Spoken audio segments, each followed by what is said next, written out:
Hi hello welcome to GRTV. నవ్వి పోదురుగాక నాకేంటి సిగ్గు అన్నట్లుగా అక్షరం మార్పు కోసం అక్షరాల 1000 కోట్ల ఖర్చు చేస్తారా అంటూ కాంగ్రెస్ ప్రభుత్వంపై బీఆర్ఎస్ వర్కింగ్ ప్రెసిడెంట్ కేటీఆర్ మండిపడ్డారు. రైతు భరోసా ఇచ్చింది లేదు, రుణమాఫీ చక్కగా చేసింది లేదు, పెన్షన్ పెంచింది లేదని విమర్శించారు.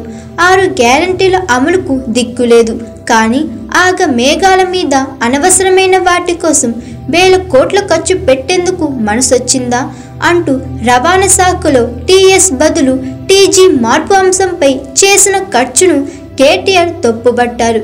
1000 కోట్లు కాదు, 1,00,000 కోట్లు ఖర్చు పెట్టిన తెలంగాణ అస్తిత్వాన్ని చెరపలేవని, 4 కోట్ల గుండెలపై కేసీఆర్ చేసిన సంతకాన్ని మార్చలేవని సీఎం రేవంత్ రెడ్డిపై మండిపడ్డారు. Hi, this is Swathi. Like చేయండి, షేర్ చేయండి, కమెంట్ చేయండి అండ్ సబ్స్క్రైబ్ చేయండి GRTV. Hi, this is Monica. Please like, share and subscribe GRTV.